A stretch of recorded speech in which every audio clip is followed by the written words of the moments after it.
El Palacio de la Moneda siempre es sede de reuniones de distintos ámbitos y este miércoles hubo dos muy importantes. La primera sobre la reconstrucción de la zona quemada por los incendios en Viña del Mar y también Quilpué. Y fue muy importante porque uno podría hablar de política de Estado, ya que reunió a las actuales autoridades junto a las del gobierno anterior. Recordemos que luego de conocerse la muerte del expresidente Sebastián Piñera, se supo que una de sus últimas actividades fue, por ejemplo, conversar con el actual presidente Gabriel Boric y con la ministra de Desarrollo Social para ofrecerle a sus colaboradores toda la ayuda para el plan de reconstrucción. Bueno, precisamente eso empezó a materializarse hoy. Y además, respecto a esa tragedia, un informe de la CONAF se suma a otros y a la opinión de muchos, y que es prácticamente transversal, de que hubo intencionalidad en la tragedia que le costó la vida a 131 personas. Bueno, esa fue la primera reunión. La segunda fue liderada por el propio presidente Gabriel Boric, junto a distintos ministerios y subsecretarios, para abordar la seguridad en nuestro país. ¿Qué fue lo que se decidió? ¿Cuáles son las áreas? Y también en qué se va a hacer énfasis y también en cuántos plazos más, lo abordaremos en nuestra entrevista del día. Y en el mundo sigue la guerra entre Rusia y Ucrania, que está prácticamente a cumplir 2 años. De hecho, fuerzas ucranianas hundieron un buque ruso y esto no tiene para cuándo, porque la solución al menos no está a la vista de forma simple. Son los temas que les proponemos en la última mirada de este miércoles y que vamos a partir inmediatamente con la entrevista del día, que tiene que ver con el segundo titular. Esta reunión de distintos ministerios liderada por el presidente Gabriel Boric para ver cómo solucionamos las graves falencias en seguridad en nuestro país, tanto en la ciudad, en los barrios, combate al narcotráfico y también en las cárceles. Estamos junto a una persona que dijo presente en esta reunión, el ministro subrogante de Justicia, Jaime Gajardo, que le damos las gracias por estar en CNN Chile. Muy buenas noches, ministro.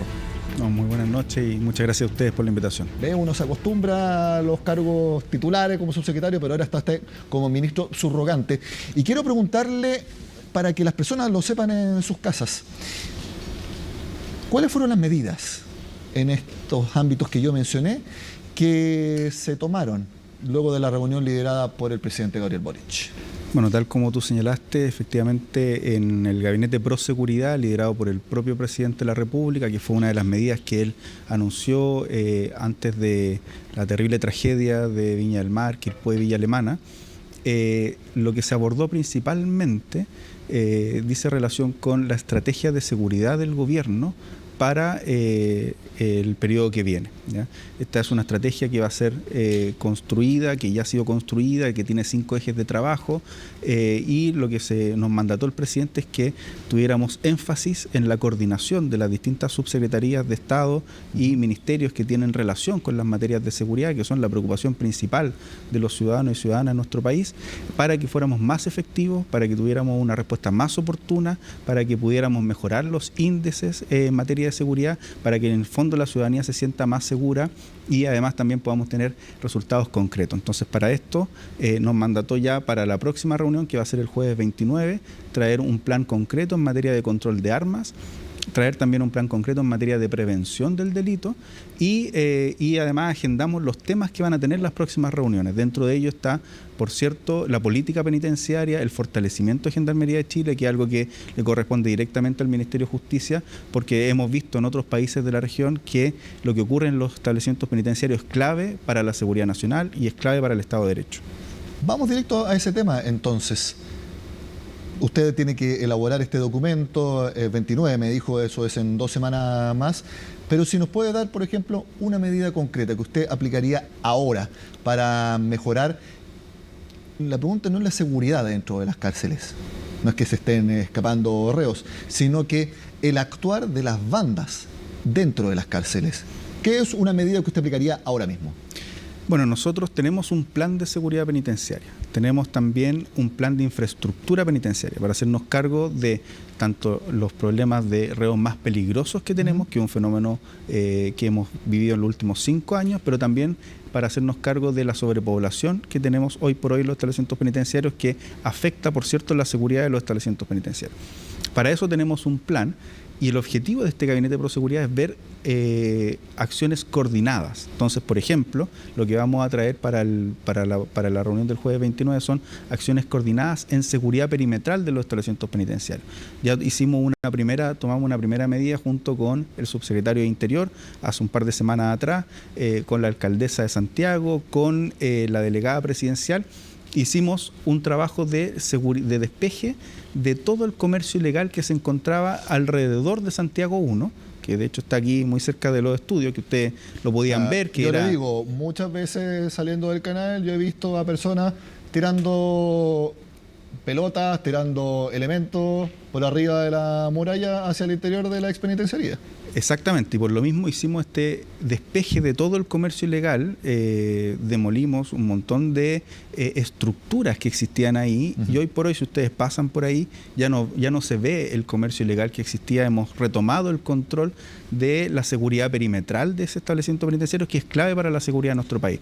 Eso hay que repetirlo en todos los lugares del país en el cual tenemos este problema. Y esa es una medida muy concreta y específica que no se había hecho nunca. ¿Qué les tiraban para adentro? Lo que ocurre es que no es solo lo que lanzan al interior del establecimiento penitenciario, sino que también es el hecho mismo de que en el exterior del establecimiento penitenciario exista comercio ilegal, a través del cual se pueden preparar los elementos que se ingresan a través de las visitas o que se lanzan al establecimiento penitenciario y que ponen en riesgo la seguridad de los recintos. Entonces, pueden lanzar droga, pueden lanzar armas o elementos prohibidos, pueden lanzar teléfonos celulares. Entonces, para evitar aquello y mantener el control del establecimiento penitenciario es fundamental la seguridad perimetral. Sí, y es verdad, o sea, nosotros trabajamos acá al lado y está más despejado, eso es concreto. Y esa intervención no se había hecho nunca. En los 15 años que lleva funcionando Santiago 1, y bueno, la penitenciaría lleva mucho más tiempo, pero en los 15 años que lleva funcionando Santiago 1, nunca se había hecho una coordinación, porque implica que no solo actúe Gendarmería de Chile, porque la Gendarmería de Chile puede actuar al interior de los establecimientos penitenciarios, sino que se requiere la coordinación con las policías, se requiere la coordinación con la municipalidad. Y esas coordinaciones, que son intersectoriales, son las que esperamos tener en este gabinete Proseguridad, es decir, coordinaciones que nos permitan mejorar efectivamente la seguridad, en este caso, del establecimiento penitenciario. Ya, seguridad perimetral. Adentro. Una medida concreta. También estuvimos con el subsecretario del Interior en otra medida concreta que tiene que ver con, nosotros ya le entregamos más capacidades a Gendarmería para la investigación de los ilícitos que se cometen al interior de los establecimientos penitenciarios. Entonces le entregamos más capacidades para que sean un auxiliar de la Administración de Justicia y un auxiliar principalmente de investigación del Ministerio Público. ¿Esto en qué se redunda?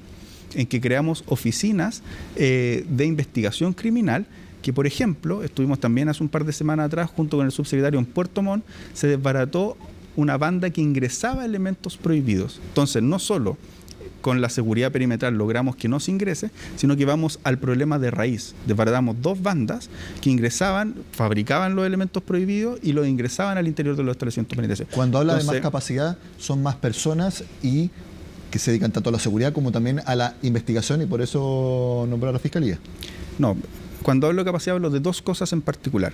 Primero, mayores atribuciones legales. Hicimos una reforma que se aprobó a mediados del año pasado que le entrega más atribuciones legales a Gendarmería de Chile para la investigación de los ilícitos que se cometen al interior de los establecimientos penitenciarios. Eso fue una reforma legal. Y además, en esa misma reforma le entregamos recursos a Gendarmería de Chile para crear estas unidades de investigación criminal que se coordinan con la Fiscalía y por ende también se coordinan con la Subsecretaría del Interior, y nos permitió, en una primera también intervención inédita, capturar a estas bandas criminales, hacer una intervención que se hizo en la ciudad de Puerto Montt de más de 100 policías de investigaciones que hicieron esta intervención, que logró detener a más de una veintena de personas que eran los que fabricaban los distintos elementos prohibidos que se ingresaban al interior de los establecimientos penitenciarios. Entonces, nuevamente, una intervención inédita que nos permite ir replicando en distintos lugares para ir cortando de raíz estos problemas. Algo que hemos visto todo y que se vio de manera... Yo lo primero que pensé es que cómo puede suceder esto prácticamente de manera ridícula, fue en el famoso robo de los computadores al Ministerio de Desarrollo Social, que fue una persona desde dentro de la cárcel la que coordinó todo y que llamó haciéndose pasar por el ex ministro Jackson. ¿Cómo se va a fiscalizar? No siquiera fiscalizar. ¿Se va a prohibir el uso de celulares dentro? Bueno, en esto hemos tomado varias medidas que son bien importantes. La primera es que el ingreso de teléfonos celulares y la tenencia de teléfonos celulares hoy por hoy es un delito. Sí. ¿Ya? Hasta el año 2022 no era un delito. Es decir, si alguien ingresaba un teléfono celular a un establecimiento penitenciario, era eventualmente una falta si era un funcionario de gendarmería, y si alguien tenía un teléfono penitenciario al interior de un establecimiento, o sea, si alguien tenía un teléfono celular al interior de un establecimiento penitenciario, era una falta. ¿Ya? Hoy son un delito. ¿Eso qué significa? Que nos ha permitido iniciar causas criminales en contra de personas que ingresan teléfonos celulares, dentro de ellos, por ejemplo, las visitas o incluso abogados o abogadas que han ingresado teléfonos celulares de manera inescrupulosa, o también las personas que tienen teléfonos celulares. En los allanamientos que realizamos ahora, no solo cometen una falta al reglamento de establecimientos penitenciarios, sino que además cometen un delito que se suma a las condenas que ya tienen. ¿Se le suman cuántos días, cuántos años? Dependiendo, porque la ley establece una categorización en cuanto al tipo de delito, por ejemplo, quién lo comete, pero se les puede sumar perfectamente 541 días, lo que obviamente no solo va a implicar la suma de una condena, sino que también va a implicar que como cometen un delito estando en un establecimiento penitenciario en el cumplimiento de una condena, no pueden acceder a ciertos beneficios. ¿Y la revisión de las personas cuando entran, usted los nombró, va a ser más estricta? Porque yo he visto videos en que literalmente se usa una botella de bebida que tiene un piso falso pero al medio de la botella y ahí va el celular. Digo porque la creatividad aquí está a la orden del día. Quiero preguntarle cómo se va a mejorar esa fiscalización de las personas que entran a los recintos. Perfecto. Bueno, en primer lugar, lo que te decía, que en el fondo ahora es un delito ingresar un teléfono celular o tener un teléfono celular dentro del establecimiento penitenciario. En segundo lugar, nosotros hemos mejorado las medidas para el control del ingreso, porque nosotros hemos visto cuáles son los tipos de ingreso que tenemos. Lanzamiento, entonces la seguridad perimetral es fundamental, con las medidas que ya estamos tomando. Segundo, las visitas a través de los controles, o sea, a través de las visitas que realizan y a través de los bultos. Para eso, cuando nosotros recibimos el sistema penitenciario, teníamos solo 8 escáneres corporales. Si no, teníamos que confiar en lo que hacían los gendarmes con la revisión manual. 8 para todo el país. 8 para todo el país en 82 establecimientos penitenciarios. ¿Ya? Producto de estas políticas coordinadas que estamos tomando, con el presupuesto del año pasado del año antepasado y del pasado, hemos aumentado al doble y vamos a aumentar al triple los escáneres corporales y ondas milimétricas que estamos adquiriendo para los establecimientos penitenciarios. Hemos hecho una priorización, ¿ya?, para poner estos escáneres y ondas milimétricas en aquellos establecimientos más críticos, más importantes para el sistema, que son los de mayor cantidad de personas privadas de libertad. Y estamos comprando estos escáneres, y además este año vamos a comprar, vamos a tener el triple. Pero además también tenemos un trabajo con los gobiernos regionales. De hecho, hace poco tuvimos una muy buena noticia con el gobernador regional de acá de Santiago, que dentro de los recursos del gobierno regional va a comprar también escáner para nuestros establecimientos penitenciarios, porque los gobernadores regionales son aliados estratégicos de nosotros y con ellos hemos podido ir trabajando muy bien la seguridad de los establecimientos penitenciarios, porque saben que es clave para la ciudad. Se ha hablado de tecnología para bloquear las señales para hablar por celular. Eso se va a lograr, se puede hacer en lugares específicos de los recintos, porque obviamente hay otros lugares, por ejemplo, los directores de los recintos tienen que poder hablar por teléfono. Me refiero a si existe eso y se va a implementar pronto.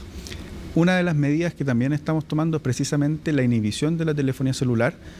En marzo de este año, o sea, en pocas semanas más, vamos a comenzar, va a estar ya operativa la inhibición de la telefonía celular en todo el sector Pedro Montt, ¿ya? Es decir, Santiago 1, la ex penitenciaría, el recinto especial de alta y máxima seguridad y la cárcel Capitán Llávar. No nos deja casi sin celular. No, ahí voy al tiro. A la cuadra. Todo este sector de Pedro Montt va a tener el sistema de inhibición de telefonía celular más moderno que hay en el mundo, que permite la inhibición específica de cada teléfono, con un margen de error de 2 metros. ¿Ya? Es decir, nosotros vamos a tener un sistema de gestión de telefonía celular que nos va a permitir identificar todos los teléfonos que hay en este cuadrante con un margen de error de 2 metros. El problema que tenía la tecnología antigua es que inhibía cuadras a la redonda, y de hecho cuando se aplicó en su momento inhibió toda la telefonía de incluso este sector. Pero se tiene que conocer el número del celular. No. ¿No? Basta, esta tecnología detecta todos los teléfonos celulares que están prendidos, por decirlo de alguna manera, y nos permite la inhibición específica, ¿ya? Y esta tecnología nosotros ya la adquirimos, se hizo una licitación el año pasado, se adjudicó, se firmó el contrato, están ahora haciéndose los trabajos, y desde marzo esta tecnología va a estar operativa en el sector de Pedro Montt, que, para que la ciudadanía sepa, concentra 1/5 de la población penal de todo el país. Es decir, acá en Pedro Montt tenemos 10.000 personas privadas de libertad aproximadamente, de las 54.000 que tenemos en todo el país. Las personas que están dentro de los recintos, hay bandas. Usted lo sabe mejor que yo, que la mejor forma es separarlos. ¿Qué se está haciendo para eso? Mientras conversábamos, yo estaba recordando, usted me dirá si estoy lo correcto o no, que se va nuevamente a impulsar la licitación para la construcción de nuevas cárceles. ¿Es así o es una idea simplemente? No, nosotros tenemos un plan de infraestructura penitenciaria muy potente. Muy potente porque queremos dejarle al país no solo una normalización en cuanto al aumento de la población penal que hemos tenido hasta el momento, sino que también dejarle al país un plan de infraestructura para los próximos 10 años. ¿Ya? Este plan de infraestructura contempla la ampliación de establecimientos penitenciarios que existen actualmente, como por ejemplo el de Alto Hospicio, el de Antofagasta, el de Huachalalume en Coquimbo, el de Santiago y el de Rancagua, ¿ya? Y Puerto Montt también. Pero además también estamos habilitando proyectos que ya venían de administraciones anteriores. Entonces, por ejemplo, dentro de este gobierno ya se inauguró la ampliación del complejo penitenciario de Biobío, que sumó 1.600 plazas al sistema. Nosotros estamos trabajando en la habilitación del complejo penitenciario La Laguna en Talca, que va a sumar 2.300 plazas al sistema. Hemos reimpulsado y se hizo ya la licitación de diseño de lo que va a ser el complejo penitenciario en Calama, que nos va a permitir sacar la cárcel Añosa, que está en el centro de la ciudad de Calama, y llevarla a un sector específico fuera de la ciudad. Se también ya inició el proceso de licitación y construcción del Arenal en Copiapó, que es una cárcel que es fundamental para la región de Atacama, y además tenemos otros proyectos en cartera de reaperturas y ampliaciones de establecimientos penitenciarios, es decir, un plan de infraestructura muy potente. El ministro de Justicia titular lo dio a conocer junto con la ministra de Obras Públicas, porque muchos de ellos implican la concesión de establecimientos penitenciarios, y tenemos un plan mixto que implica concesión, reapertura a través del sistema clásico, por decirlo de alguna manera, a través de obras públicas concretas. Del total de personas que hoy están en los recintos penales, ¿cuánto más se necesita crecer para abarcarlos completamente? Sabemos del problema de hacinamiento, pero también para que haya el espacio suficiente para que puedan separarlos. Estamos hablando de que se tiene que aumentar al doble, al triple de la capacidad actual. Actualmente nosotros tenemos un sistema penitenciario para una capacidad de 44.000 personas. Con los aumentos que hemos ya hecho, nosotros recibimos un sistema penitenciario con una capacidad para 42.000, pero hemos construido más plazas que hoy por hoy nos da prácticamente 44.000. Sin embargo, tenemos 54.000 personas privadas de libertad. ¿Ya? Es decir, tenemos una diferencia, una brecha de 10.000 cupos. ¿Ya? Sin embargo, esto tenemos que proyectarlo, y por eso nosotros hemos hecho un plan de aquí al 2000. Con las horas que usted mencionó, ¿cuánto va a subir? Justamente esos 10.000 cupos.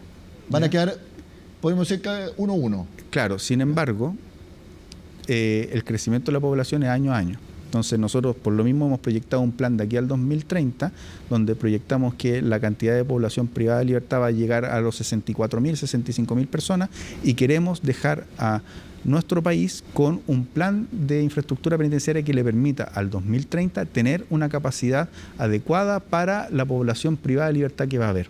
¿Ya? Es decir, no queremos que ocurra lo que lamentablemente nos ha pasado a nosotros, que teníamos un plan de infraestructura que no crecía en razón de las capacidades, pero sí estaba creciendo la población privada de libertad. Para que eso no le ocurra a futuros gobiernos, nosotros vamos a dejar un plan armado de infraestructura penitenciaria que se hace cargo de las plazas que se necesitan en el corto plazo, pero que también se hace cargo de las proyecciones hacia el futuro. Ministro, hablemos también de las otras medidas grandes de la reunión que ustedes estuvieron hoy, que tienen que ver, podemos decirlo, con el copamiento de los lugares donde se conocen barrios narcos, lugares de donde está la población más en riesgo.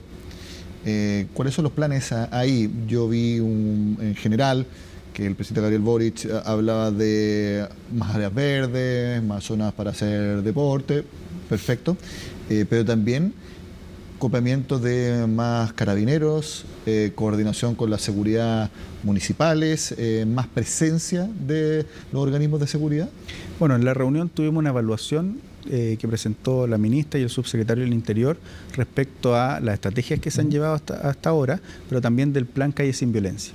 Hemos visto que el plan Calle Sin Violencia, en aquellos lugares donde se ha implementado, ha permitido disminuir la comisión de delitos, y eso es muy relevante porque significa que es un plan que tiene buenos índices, que hay que ver cómo se fortalece y ver cómo logramos una coordinación lo suficientemente amplia para que este sea más oportuno también, ¿ya?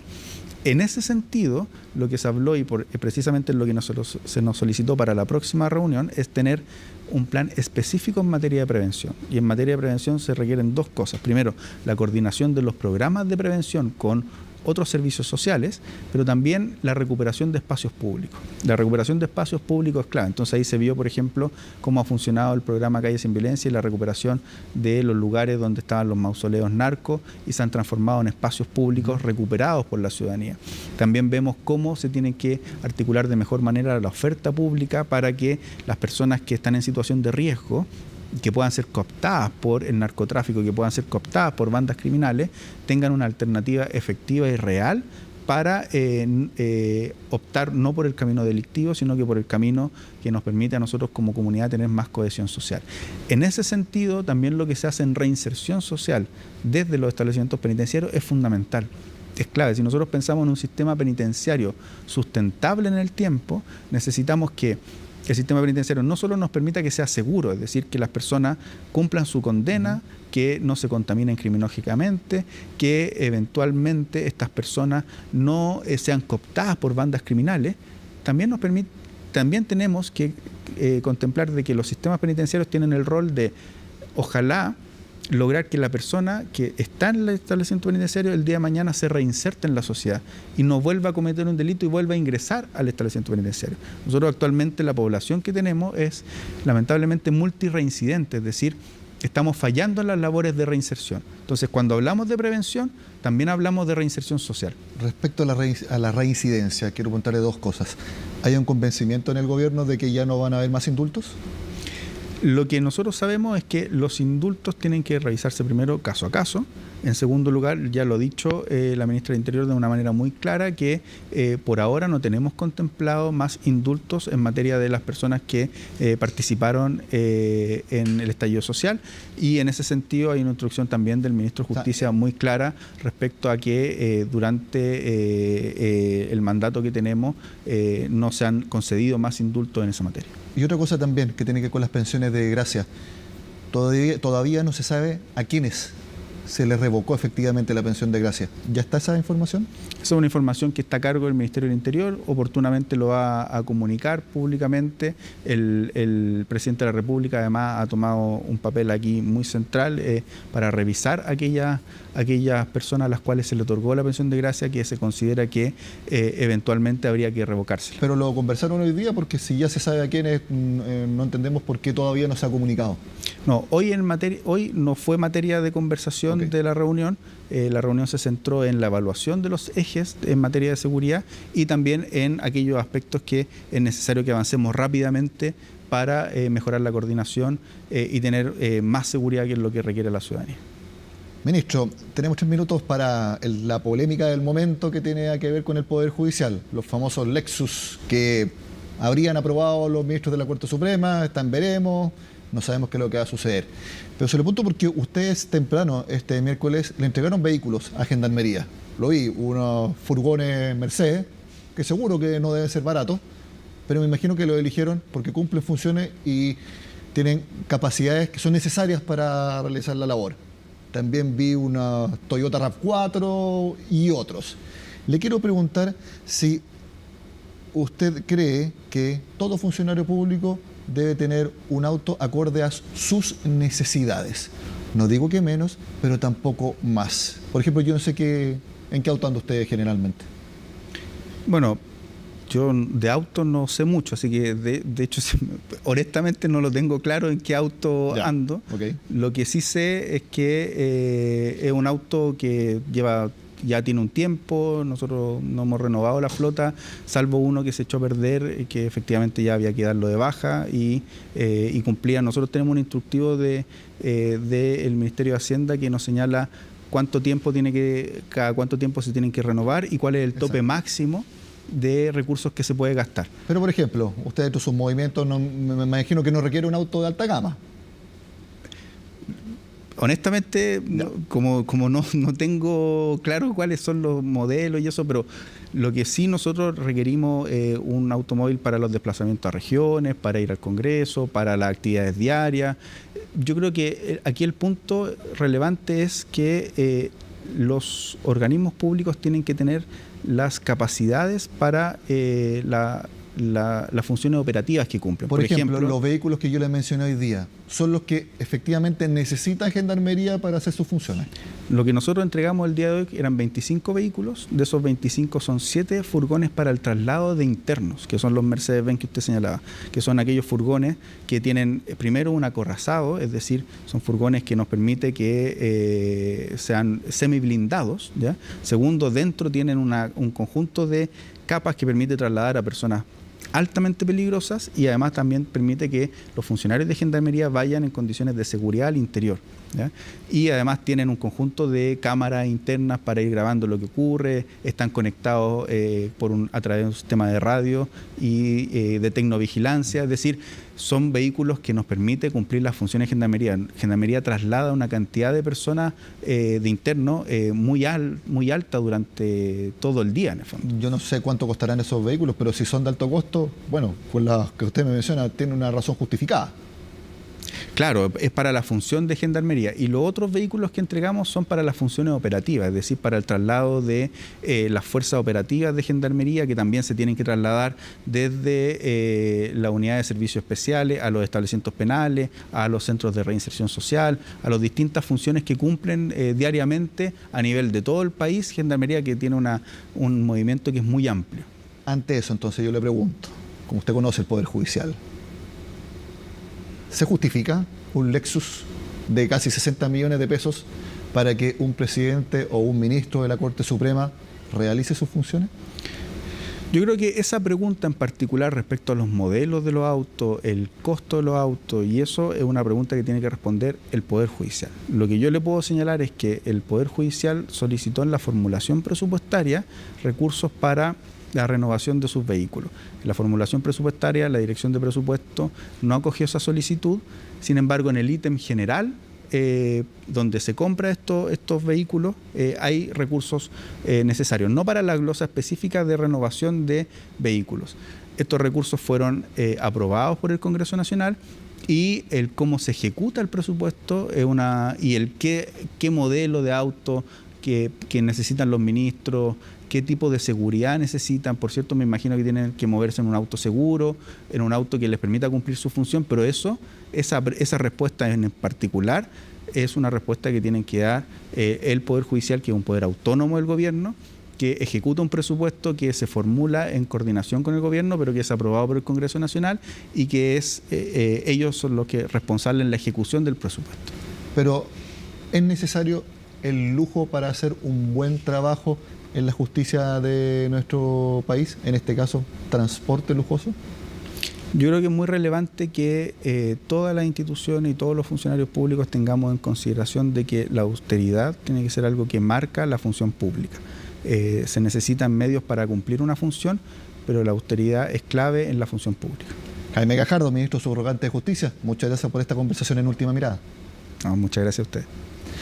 Muy bien, vamos a hablar ahora de la otra reunión que yo les contaba en los titulares. Aquí con el ministro subrogante conversamos sobre la reunión para las medidas de seguridad en nuestro país. Ahora vamos a hablar de una muy importante que tiene que ver con la reconstrucción de la tragedia de los incendios. Se ha conversado mucho sobre la voluntad de ayudar al actual gobierno que tenía el expresidente Sebastián Piñera antes de morir y estaba coordinando a sus colaboradores más cercanos y también ministros y subsecretarios. Bueno, este día se concretó esa reunión entre las actuales autoridades y las anteriores autoridades. Eso lo vemos ahora en la siguiente nota.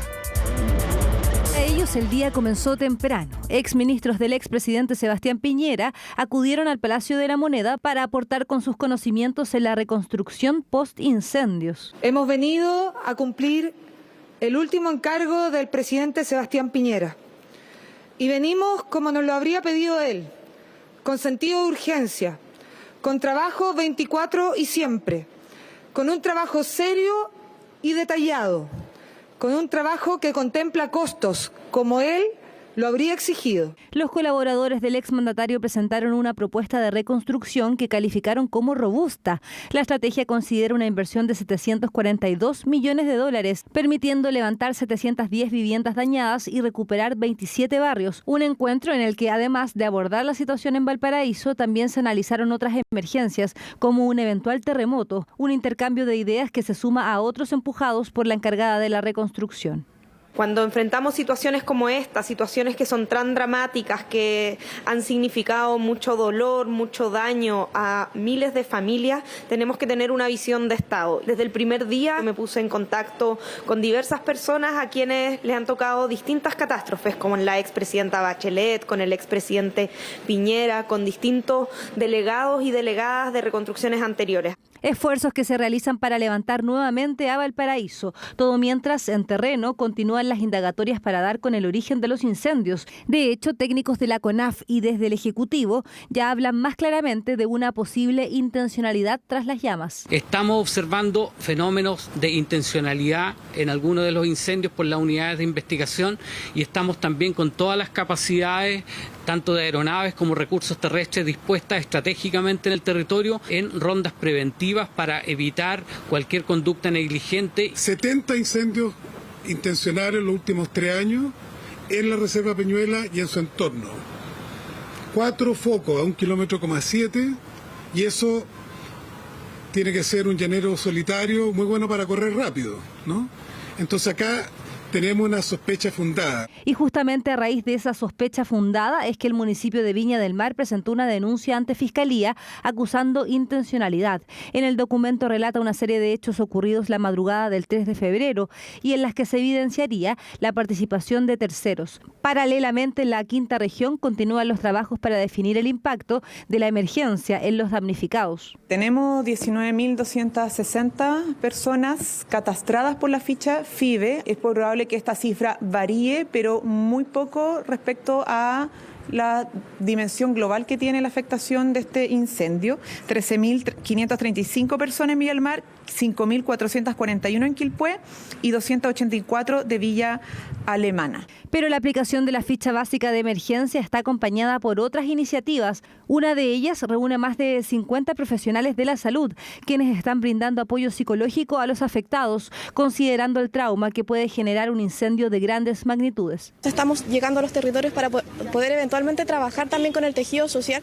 que es muy necesario y que en este momento también se ve afectado. Entonces estamos ahí como un primer apoyo para eventualmente continuar con los meses una atención en caso de ser necesario, derivar también con la red, trabajar junto al intersector y a todos los profesionales que nos encontramos hoy día con esta misión que es bastante importante. La campaña se llama Primeros Auxilios Psicológicos y brinda una primera contención emocional para quienes lo necesiten.